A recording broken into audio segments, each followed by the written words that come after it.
Uma boa noite a todos que estiverem interligados nesse projeto que inicia-se hoje no posto de assistência espírita, das palestras online, que nós possamos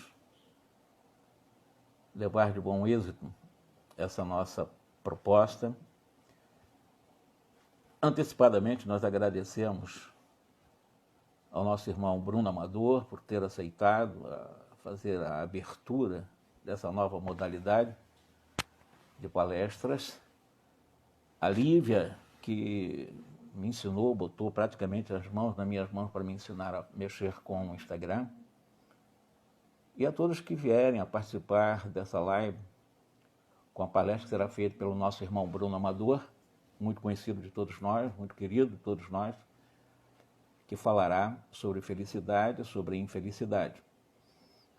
E para que nós possamos começar, estamos iniciando, tem pouca gente ainda presente, vamos fazer a nossa prece. Eu acredito que aos poucos chegarão os interessados na nossa live. Vamos então elevar o nosso pensamento a Deus, agradecer a oportunidade dessas ferramentas que nos possibilitam exatamente o intercâmbio e a difusão da mensagem espírita.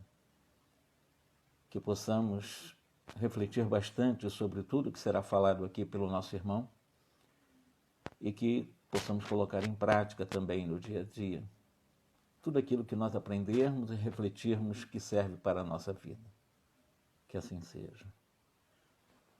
Bom, então vamos a agradecer a presença de quem estiver, se eu não me engano, 3 pessoas, é o que eu estou vendo aqui, mas 3, quando sentem realmente a necessidade de apoiar o trabalho, falem por 1.000 ou 2.000, né? Não é um número importante, a qualidade é daquilo que nós temos ao nosso redor que nos ajuda muito. Passarei então para o nosso irmão Bruno.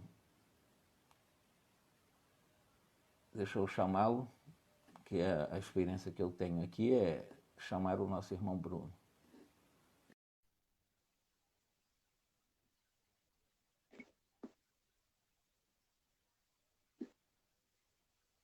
Ele está entrando e eu vou ficar acompanhando, Bruno. Muito obrigado por ter aceitado. E a partir desse momento, espero que as pessoas aproximem-se para ouvir as suas sábias palavras para nós do Pai e para as pessoas que tiverem interesse online. A palavra é sua. E eu vou ficar aqui assistindo.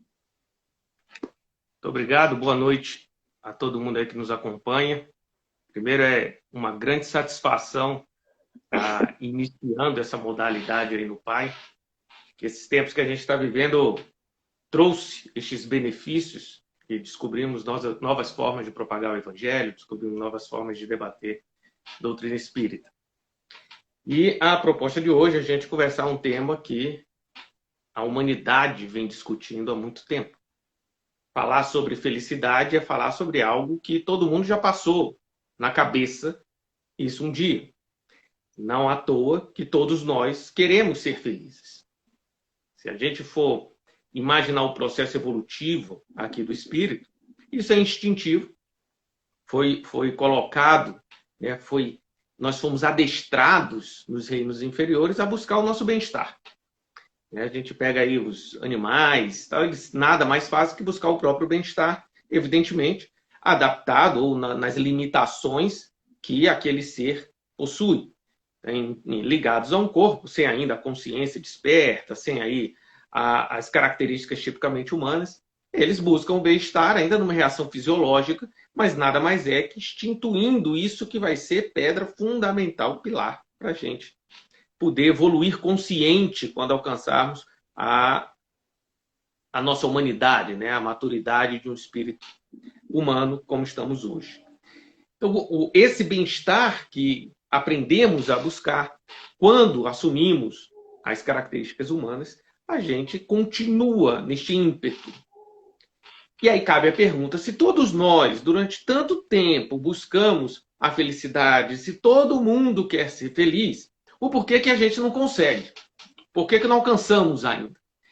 Primeira questão que nos vem é que se fosse fácil, todo mundo já tinha conseguido.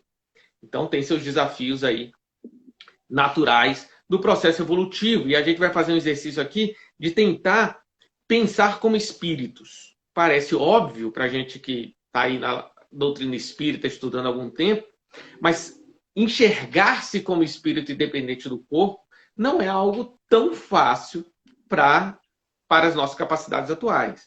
A gente tem a tendência de nos vermos como corpo. A gente tem a tendência de nos identificarmos como criatura a partir de uma questão situacional, a partir do que nós vivemos atualmente e de como percebemos o mundo. Então, é um desafio para que a gente saia da nosso meio de campo ali, do nosso redemoinho atual, e que a gente consiga ver de fora, para aí sim entender o que é essa felicidade real. Então, quando a gente assume a forma humana, a gente tem algumas capacidades que antes não tínhamos. A gente tem a abstração de pensamento. Emmanuel fala, né, que o homem é o único com a capacidade de pensar em Deus. Essa é a nossa grande diferença em relação àqueles que ainda não têm essas características, que não podem assumir um corpo orgânico, né, da nossa humanidade. Então, esses princípios espirituais que vão evoluindo não tem essa capacidade, não está na forma humana. A forma humana é a única capacidade no processo evolutivo que a gente tem condições de pensar em Deus, de abstrair o raciocínio além da concretude dos nossos sentidos. E com essa capacidade vem consciência, vem vontade, vem livre-arbítrio, vem um bocado de coisa. E o nosso instinto, digamos assim, nessa busca da felicidade que aprendemos lá atrás, permanece. E todo mundo está atrás de querer ser feliz. Eu quero ser feliz, eu quero ser feliz, eu quero ser feliz. E cada um tem a sua maneira de identificar a felicidade, e aí está o ponto crucial.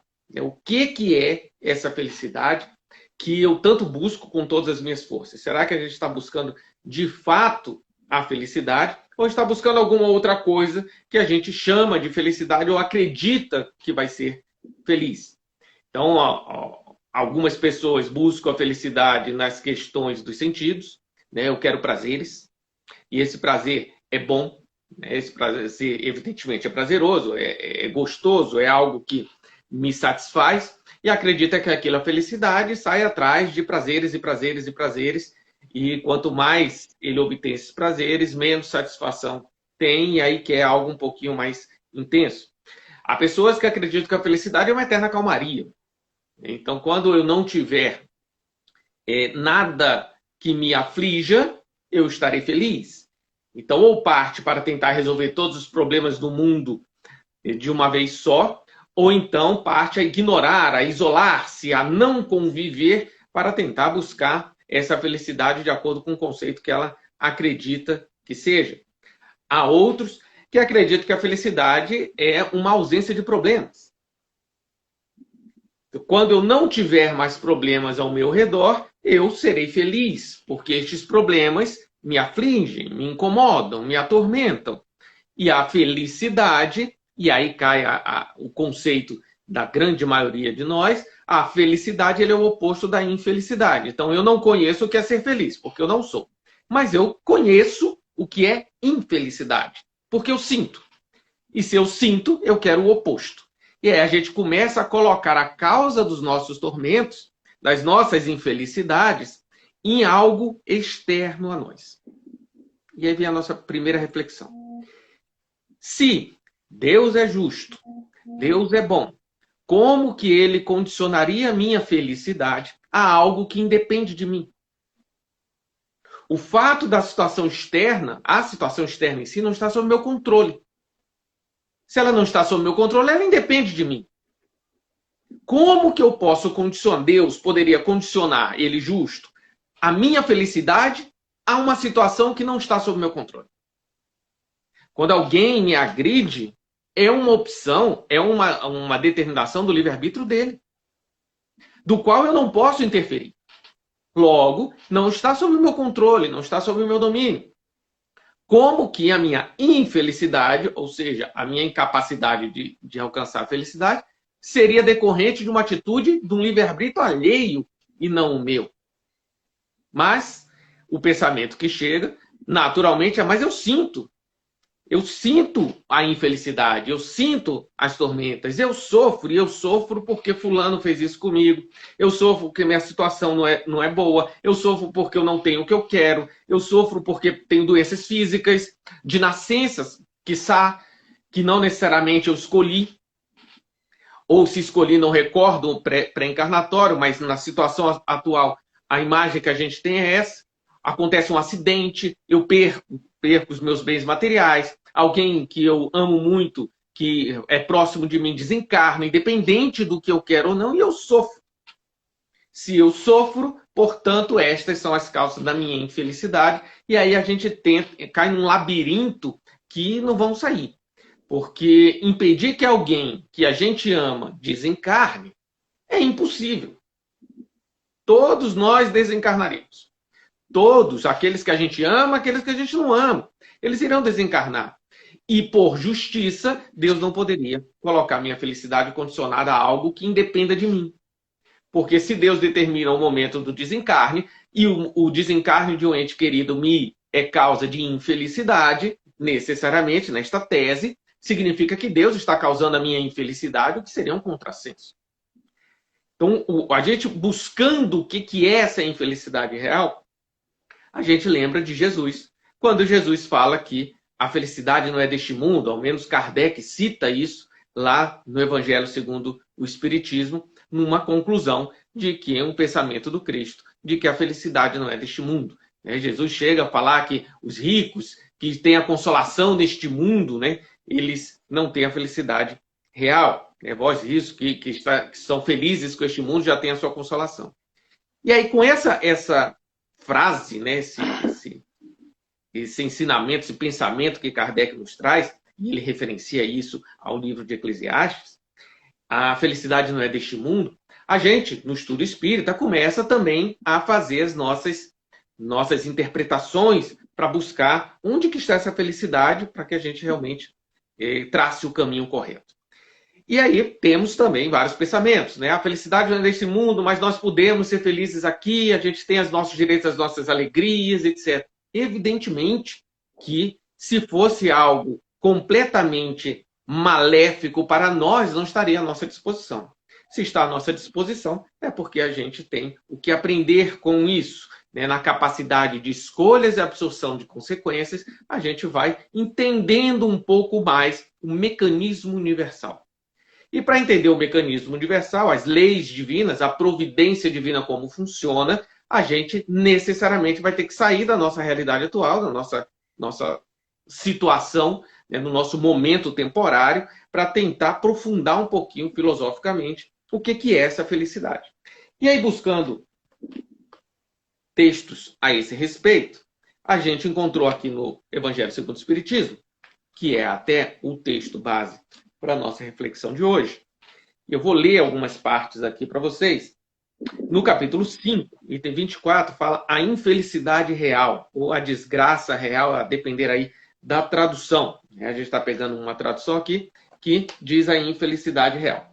E aí eu vou ler alguns textos para a gente refletir do que é essa infelicidade.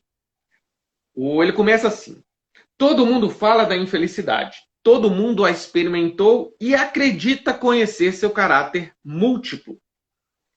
Venho vos dizer que quase todos se enganam e que a infelicidade real não é tudo aquilo que os homens supõem. Olha o que ele disse. Estavam falando aqui que a gente acredita.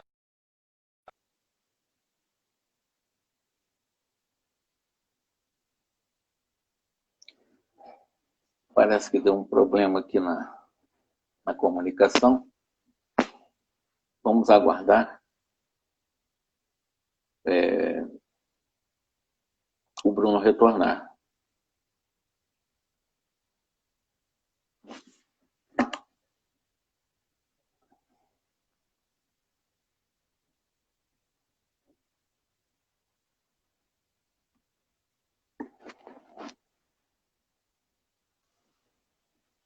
Voltamos. Ok. Tecnologia e suas surpresas aqui para nós, Mas como a gente estava falando, ele diz que todo mundo sente essa infelicidade. Todo mundo a experimentou e acredita conhecer seu caráter múltiplo. Ou seja, eu sofro, logo eu sei a causa da minha infelicidade. A causa da minha infelicidade é alguém que me agrediu, alguém que me decepcionou, alguém que me traiu, etc. E ele fala assim, não, vocês não conhecem a causa da felicidade. E esse capítulo inteiro, né, Bem-aventurados aflitos, ele vai nos mostrando algo que talvez mude a nossa forma de ver a vida. E aí a gente começa realmente a traçar um caminho evolutivo consciente na direção da felicidade real. Ele cita uma série de casos. Vocês acreditam que a infelicidade é quando desencarna alguém querido, é no credor ameaçador, é na criança que desencarna, é na traição, é no orgulho ferido, e dá uma série de situações que nos causam aí desagrados, né? Que nos causam sofrimentos. E ele fala assim, não, a infelicidade não é isto. A tudo isso e outras coisas ainda se chama infelicidade na linguagem humana. Sim, é a infelicidade para aqueles que não veem senão o presente. E aí vem o primeiro grande ensinamento desse trecho. A verdadeira infelicidade está nas consequências de uma coisa mais do que na própria coisa. Então, o fato em si não nos causa infelicidade nem felicidade. A consequência dele, sim, e a consequência, evidentemente, cabe à nossa atuação como espíritos ativos no universo. Então, a minha forma de receber um fato causa-me sofrimentos ou não.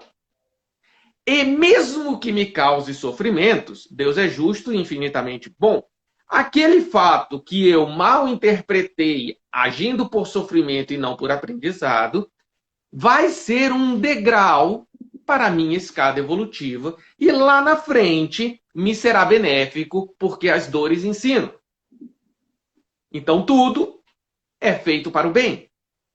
E a gente reconhecer isso, mesmo quando nos dói, é o grande desafio da nossa vida atual. É o cair a ficha. A gente tem, por tendência, ver o mundo a partir de nós. O nosso ego, e aí com seus vícios, né, pelo próprio egoísmo, a gente tem uma tendência a enxergar tudo a partir de nós. E a questão da felicidade e infelicidade não é exceção. Então a gente enxerga felicidade como aquilo que nos agrada. O que é um equívoco. Ou seja, o que me agrada é o caminho da felicidade.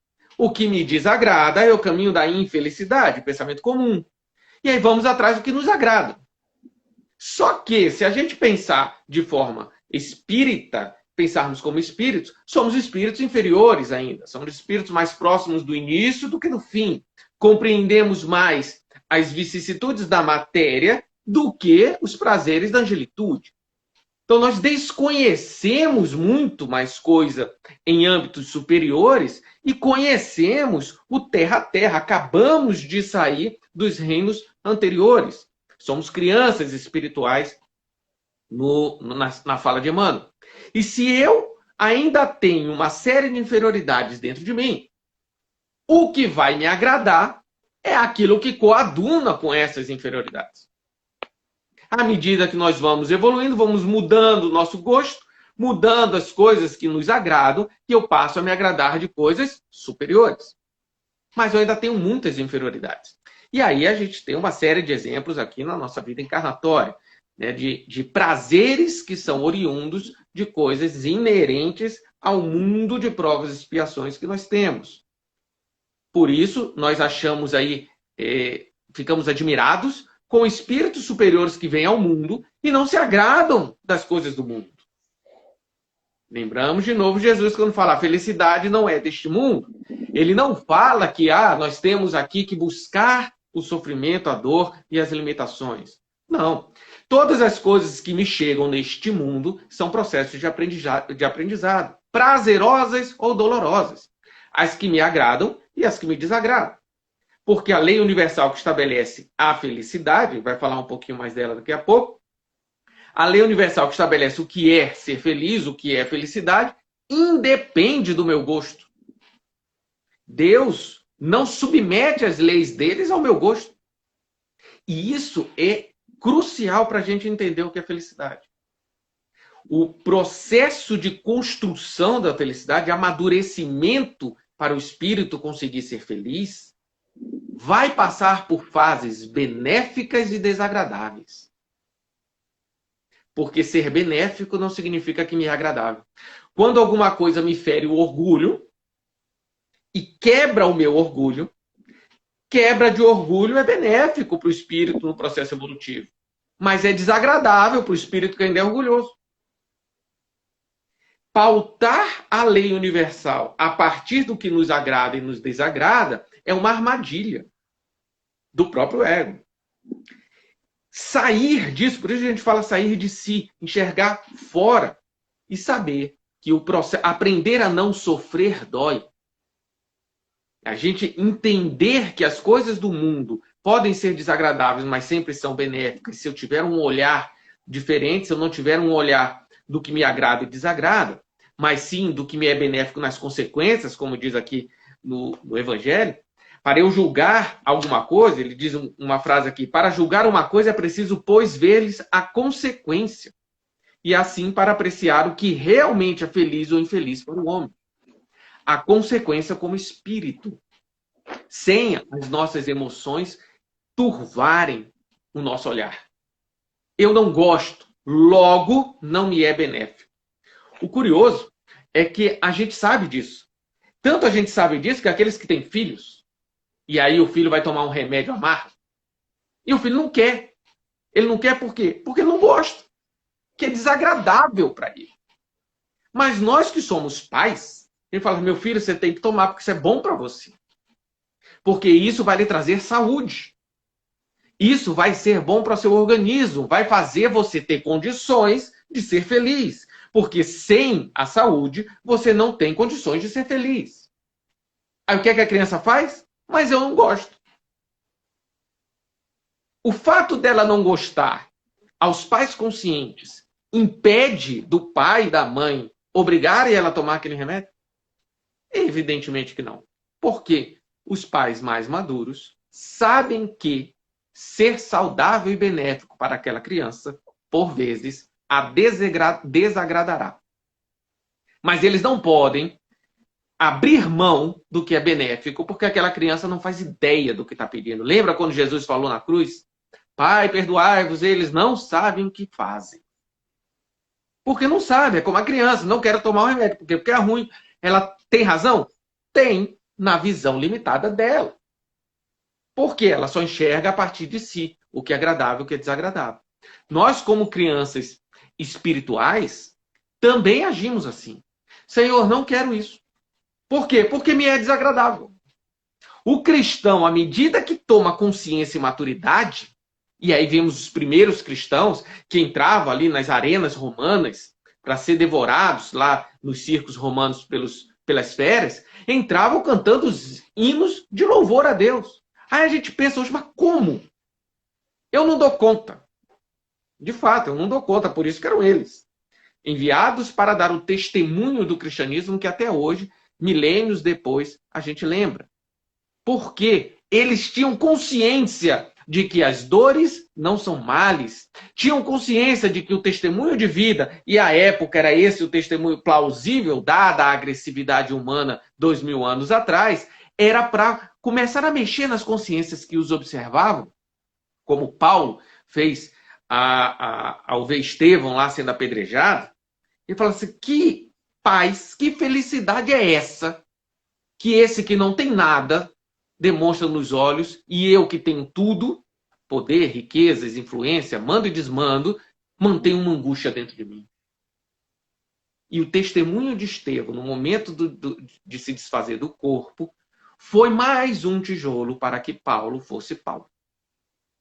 E ele sabia que podia dar a sua contribuição. E Estevão era feliz.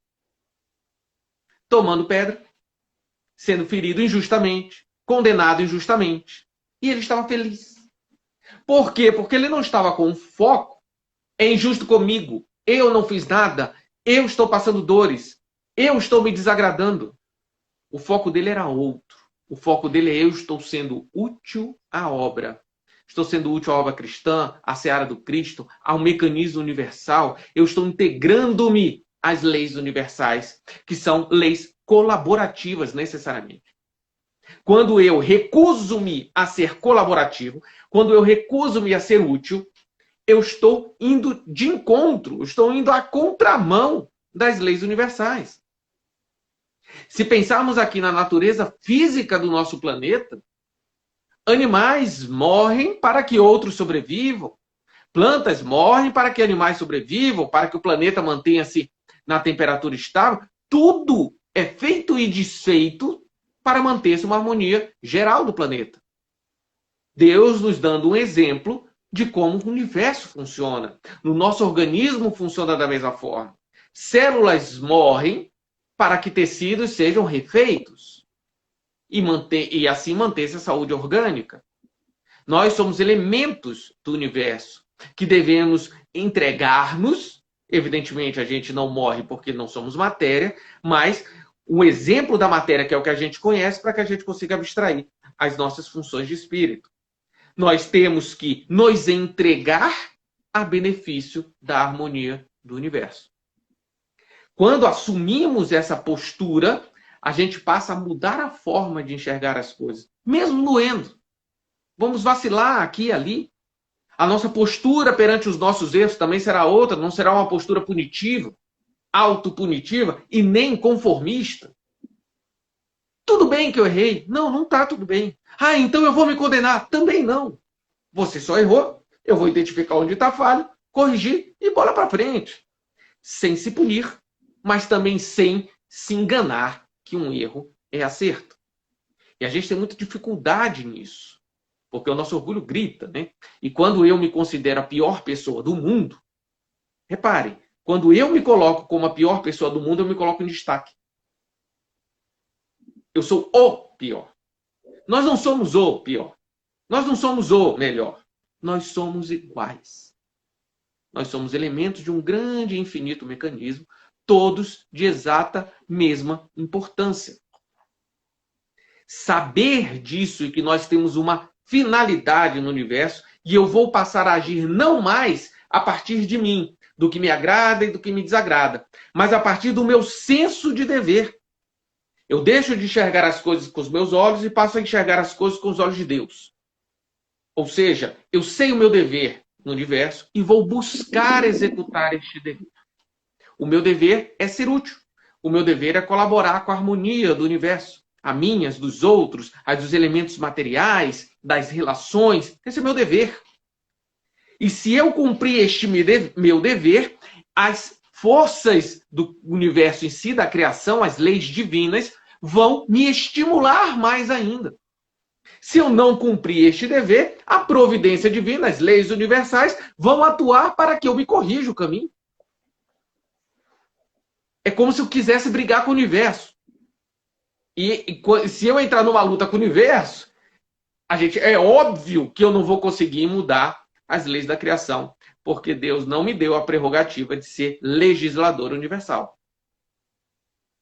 Eu sou um servo do universo, um servo de Deus, ou seja, alguém que está submetido a umas leis infinitas e perfeitas e deve executá-las. Querendo ou não, um dia a gente vai fazê-las de forma consciente. Ser feliz não é evitar desagrados e dores. Ser feliz é aprender a executar o seu dever e a consciência do dever feito lhe trará este equilíbrio e este bem-estar. Que lá atrás a gente aprendeu no bem-estar da busca material. Para criar essa coluna, essa pedra angular que nos impulsiona ao progresso. Porque desenvolvemos o ego e é a partir do ego que a gente tem que desenvolver sentimentos sublimes. E o ego tende a pensar em si. Quando a gente pensa em nós, eu quero o meu bem-estar. Com o despertar da consciência, com o despertar das emoções e sentimentos, eu começo a identificar bem-estares que antigamente eu não identificava. Os animais, eles identificam bem-estar físico. Nós temos bem-estar moral. Nós temos bem-estar psíquico, que são muito mais abstratos e a gente tende aí a buscar esse bem-estar porque o nosso intelecto descobriu que isso existe. As emoções eclodem em nós e nosso raciocínio vão atrás do que é isso. E eu começo a descobrir que existem bem-estares que independem da situação material. À medida que passamos as experiências da vida, e eu falo vida, não vida do corpo, vida do espírito, aí podemos colocar séculos, à medida que a gente passa a experiência da existência, a gente sai do bem-estar material e começa a buscar um bem-estar moral e psíquico. Com o passar do tempo, a gente entende que esse bem-estar moral e psíquico independe da situação material. Mas independe. Não é a nossa situação atual. Hoje nós estamos no meio do caminho. A gente precisa das situações materiais para poder identificar um raciocínio mais elevado. E identificando o raciocínio mais elevado, vamos precisar de mais experiências para que isso desça ao nosso coração e faça parte, de fato, do nosso íntimo, da nossa personalidade em si. A gente está neste processo usando o intelecto para modificar a nossa personalidade atual, a fim de alcançarmos aquela personalidade sublime e perfeita na qual fomos criados e estamos desenvolvendo. Essa infelicidade que ele fala aqui nesse capítulo 5, ele esclarece mais lá na frente. Ele diz o seguinte: vou vos revelar a infelicidade sob uma nova forma, sob a forma bela e florida que acolheis e desejais com todas as forças. Aí o que é que ele diz? Vou te apresentar uma infelicidade que vocês acham que é felicidade. E vocês correm atrás da felicidade, estimulando o que lhe provoca o oposto. Ele diz, a infelicidade é a alegria, é o prazer, é a fama, é a agitação vã, é a louca satisfação da vaidade que fazem calar a consciência, que comprime a ação do pensamento e atordoam o homem sobre o seu futuro. A infelicidade é o ópio do esquecimento que reclamais ardentemente. É claro que ele não está condenando aqui as coisas que nos são agradáveis. Faz parte do nosso processo evolutivo. O que ele diz que nos traz infelicidade é a gente colocar a nossa felicidade nessas situações. Porque aí eu vou atrás das situações e não atrás de modificar a minha personalidade para mudar a forma de ver. A forma de ver as dores, a forma de ver os regozijos, a forma de ver o que me agrada e o que me desagrada. Jesus, lá no Evangelho, ele diz uma frase muito bacana assim, e aí a gente vê textos falando, e Jesus tinha a capacidade de dar ensinamentos extremamente profundos em uma frase. Ele diz o seguinte, o olho é a luz do corpo. Se o teu olho é são, todo o seu corpo estará saudável. Mas se o teu olho é treva, todo o seu corpo estará em trevas, e quão espécie essas trevas. Utilizando a figura do olho, que é o que a gente compreende materialmente, o olho é como a gente vê as coisas. Se o nosso olho é são, se a gente vê as coisas de maneira saudável, ele não diz que é agradável, até porque lá na frente ele fala, no mundo tereis tribulações, mas tem de bom ânimo. Então, a gente vai ter dificuldade. Ok, tudo bem, tem de bom ânimo, não perca seu ânimo, é assim mesmo, a vida é assim. Mas se o meu olho é são, se eu vejo as coisas de modo saudável, se eu vejo as consequências, como diz aqui no Evangelho, qual é a consequência disso? O que a gente vai passar? Como que eu posso aprender? Uma vez me disseram algo que eu também carrego comigo para a vida, né? Toda vez que a gente passar situações tormentosas, pergunte-se, Senhor, o que está querendo me ensinar? O que eu tenho para aprender no meio da tribulação? Isso é maturidade espiritual. Difícil para nós, mas é maturidade espiritual. No meio da dor, no meio da angústia, quando as portas se fecham, quando eu pareço que não vou aguentar, fala assim, Senhor, o que queres que eu aprenda? O que eu tenho que aprender para parar com este sofrimento, a fim de enxergar como sair da dor? A dor é a situação externa. O sofrimento é como eu a recebo. A minha infelicidade está em como eu recebo a situação externa. Ter essa maturidade é um exercício das pequenas coisinhas. Às vezes nos perguntam, mas como que a gente consegue isso? Evidentemente, não somos mestres de nada, a gente não é ainda um espírito que consegue alcançar essa felicidade. Mas, com algum raciocínio, a gente sabe que existem tormentas grandes na nossa vida, como na de qualquer um, e pequenos problemas do dia a dia. acostumemo-nos nos pequenos problemas do dia a dia a estabelecer algo saudável, um ponto de vista saudável, uma maneira de ver. Então, quando você entra num elevador, cumprimenta alguém que está lá dentro e a pessoa te olha torto ou te trata com grosseria, qual o sentimento que você tem?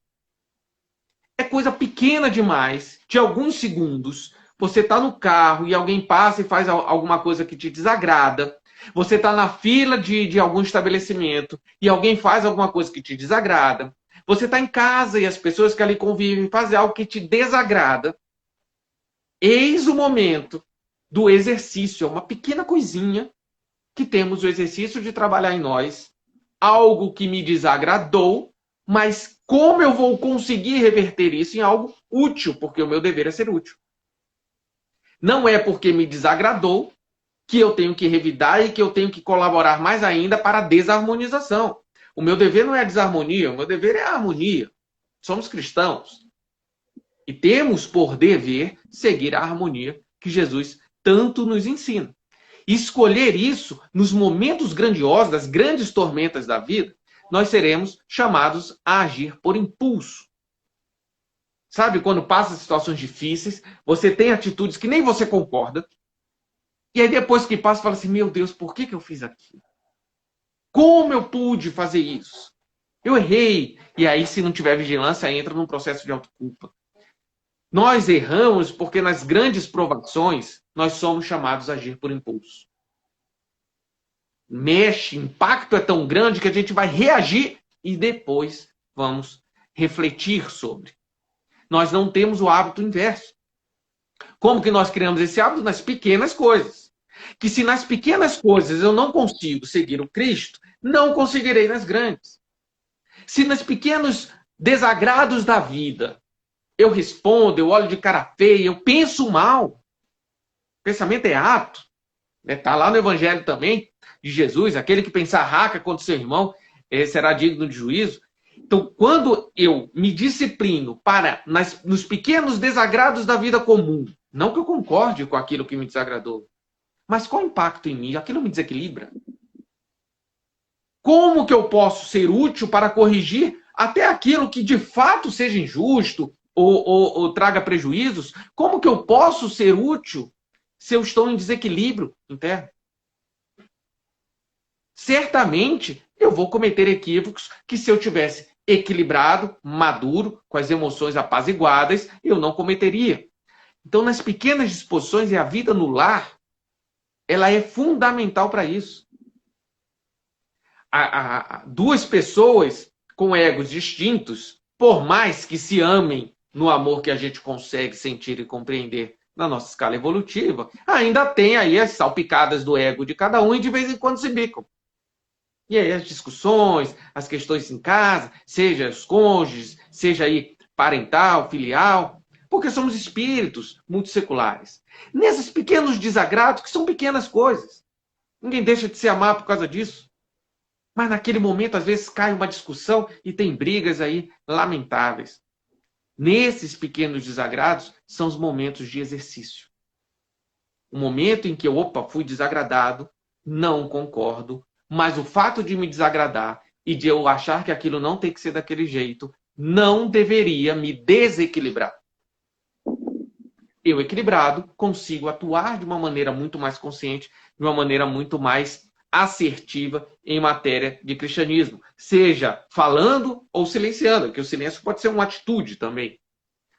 Desde que seja uma atitude motivada por algo positivo.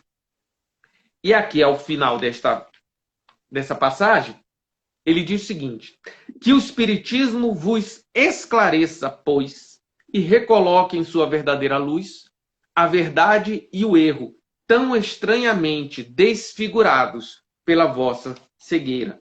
Então agireis como bravos soldados que, longe de fugirem do perigo, preferem as lutas e combates temerários do que a paz que não pode dar nem glória nem progresso. Evidentemente, essas lutas não são bélicas, são lutas íntimas. Aquele que tem essa disposição, mesmo desagradado, vai trabalhar para não ser limitado, para não se desequilibrar, para ser útil ao Senhor. Eu sou um servo de Cristo. E Cristo pode me chamar a qualquer instante. E quando ele me chamar, eu tenho que estar pronto a atendê-lo para servir à seara cristã. Para eu atendê-lo e estar pronto, eu tenho que estar equilibrado. E quando eu estou equilibrado, fortalecido emocionalmente, é este soldado que não foge à luta. A luta cristã, o bom combate de Paulo. A enfrentar as calúnias, sem que você retorne com calúnias, com maledicências. A enfrentar as injustiças, sem agressividade. A enfrentar aqueles que são contra você, amando-os, apesar de agir contra aquilo que pode prejudicar a sua capacidade de fazer o bem. Separar o ator do ato. Alguém faz algo em prejuízo, eu tenho que atuar no prejuízo. Porém, nunca ser contra aquele que cometeu uma atitude infeliz. Eu posso ser contra o que ele faz, mas nunca contra ele. Isso é difícil para nós, porque a gente mistura tudo. Eu agir para reduzir o prejuízo da atitude de alguém, não raro, é interpretado que você é contra aquela pessoa. Mas o grave é quando, de fato, você passa a ser contrário a alguém apenas porque ele cometeu um equívoco, teve uma atitude aí infeliz. Quando ele traz o Espiritismo para esclarecer, colocar luz na verdade, no erro e no acerto, cabe-nos a nós espíritas a reflexão de que somos espíritos. O fato ele tem que ser analisado pelas suas consequências. Lembremos os grandes exemplos, todos eles, em matéria de cristianismo.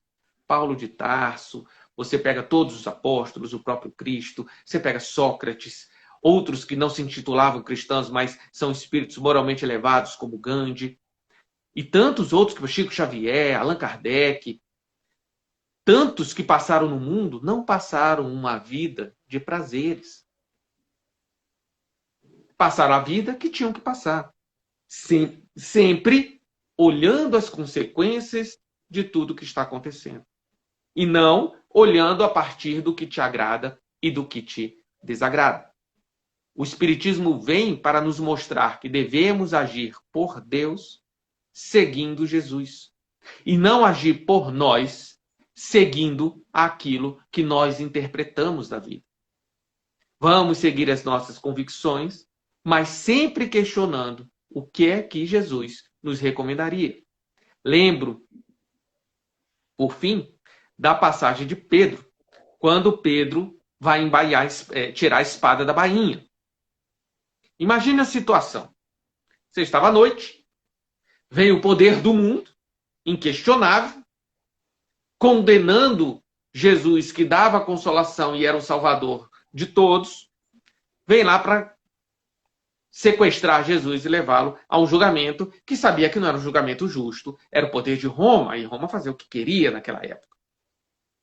No meio da noite, vem esta tropa com um traidor que era amigo deles, ninguém odiava Judas, era amigo deles, e aí vem decepção, vem angústia, vem medo, vem um sentimento de injustiça, vem uma série de coisas em Pedro e nos demais apóstolos que não são boas.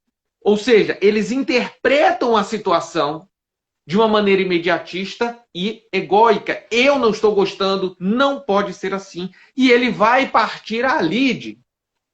Ele vai para a agressão para impedir aquela situação. O que é que Jesus diz? Pedro, embainha a tua espada. Ele não diz, aceite a situação porque ela é boa. Ele diz o seguinte, não se desequilibre. Porque desequilibrado você não vai resolver absolutamente nada. Se você quer atuar em alguma coisa, o dever cristão primordial é estar com a espada na bainha. É não se deixar levar por emoções efusivas, é não se deixar levar por emoções desequilibrantes. Alguma coisa te impactou, lembra de Pedro, todo o sentimento, todas as emoções que vieram nele, e Jesus fala, Pedro, equilibre-se. Como você quer ser útil em desequilíbrio? Como você quer promover a harmonia no teu irmão se você não consegue promover a harmonia em você mesmo, que é o único ser que você governa no universo? Este pensamento, esse ensinamento de Jesus vale para a nossa vida. Quando passarmos aí as decepções, e passaremos, quando os nossos irmãos agirem contra nós, e agirão, assim como eu, as minhas falhas atingirão outros que estão ao meu redor, as minhas falhas atingirão, inclusive, aqueles que eu gosto, porque eu ainda sou falho, e aqueles que convivem comigo vão ter que conviver com as minhas falhas também, e vice-versa.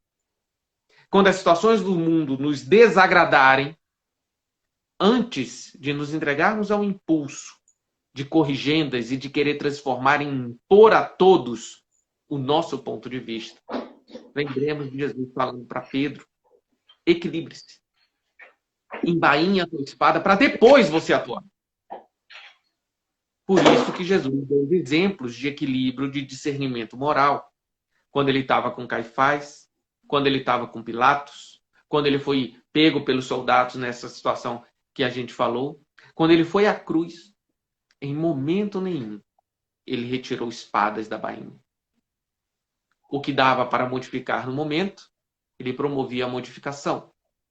Curas, influências, palavras, etc. O que não dava para modificar naquele momento por pura incapacidade daqueles que o agrediam, ele dava o exemplo para que no futuro, quiçá agora, 2000 anos depois, nós, que não sabemos onde estávamos naquela época, estivéssemos aqui, conversando do exemplo que Jesus deu e que 2000 anos atrás, talvez, a gente não tenha compreendido e tenha escarnecido daquele que deu o exemplo de qual é o caminho da felicidade real. O caminho do equilíbrio, o caminho de ser útil, o caminho de fazer o dever para o qual fomos criados, que é colaborar conscientemente para a harmonia universal. A felicidade está em ser útil e não em se agradar a si. Porque nós podemos ser útil o tempo inteiro, independentemente da situação que passamos. Deus não seria injusto de colocar a felicidade em algo que independa de nós. E Ele colocou a nossa felicidade na ação que temos de colaborar com a harmonia universal. Ser útil independe da situação externa, independe do seu corpo. Se o seu corpo estiver em coma, você não está. Por mais que não lembremos agora, se viermos à vigília de novo física, o pensamento útil é a atitude cristã. A oração é a atitude cristã. A ação das mãos começa antes no pensamento e no coração.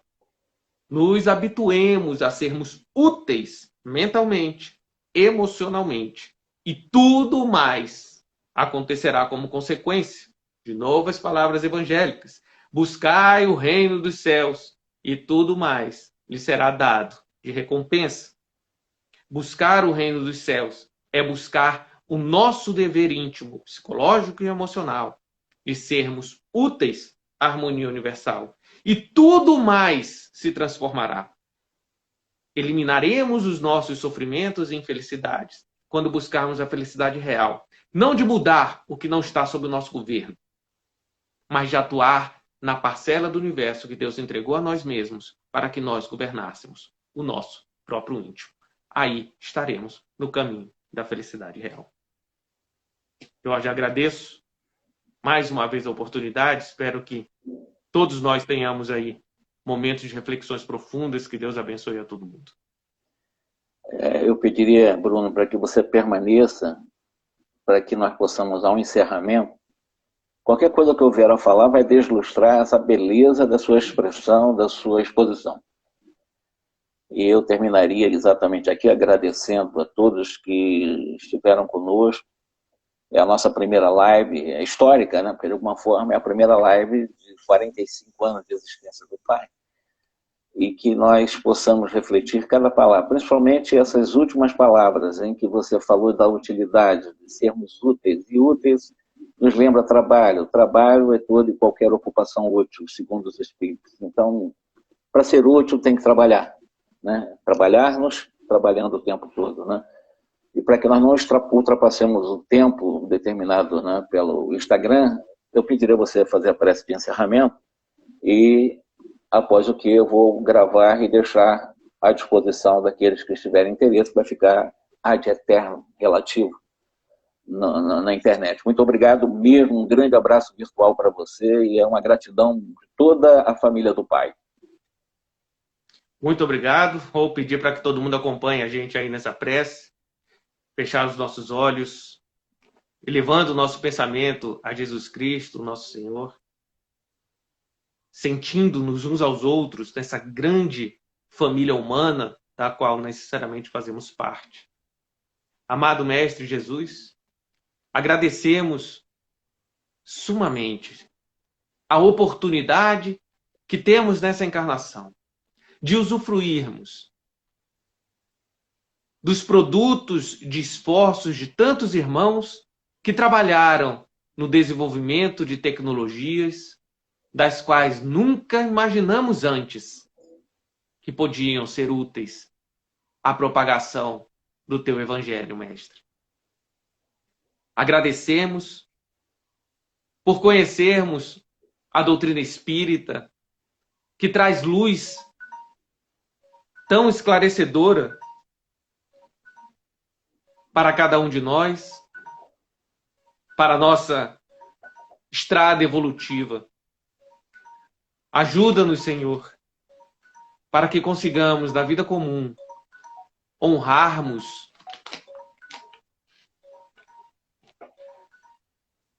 seguirmos o caminho em que nossa mente, em que nossa consciência traçou, ou o compromisso que assumimos contigo, para que todos nós consigamos alcançar essa felicidade da qual estamos destinados. Auxilia-nos quando os nossos equívocos, quando as nossas falhas sobrepuserem a nossa vontade de acertar, que saibamos, acima de tudo, levantar, caminhar contigo, corrigir os efeitos dos nossos equívocos, para que sejamos cada vez mais ferramentas úteis ao Senhor. Nos comprometemos, Mestre, doravante, mais e mais estudarmos, trabalharmos e aprendermos a sermos cristãos sinceros.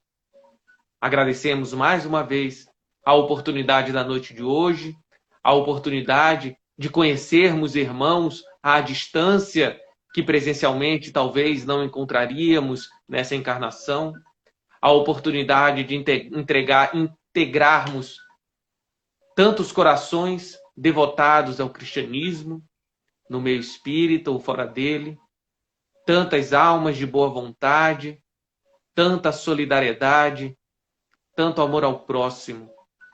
Se formos dignos, Senhor, rogamos a tua misericórdia, que nos dê chances de testemunharmos o que a tua luz, o que o teu Evangelho faz em nossos corações todos os dias. Que Jesus abençoe a todos nós, que Deus, nosso Pai Criador, abençoe a cada alma de boa vontade em nosso planeta, para que o quanto antes o reino dos céus se estabeleça em nossos corações, transformando pessoas para transformar o mundo inteiro. Que Jesus nos abençoe hoje e sempre, que assim seja. Muito obrigado, boa noite então a todos. Está encerrada a nossa reunião. Boa noite, meu caro pessoal. Até a próxima. Até a próxima. Fica com Deus.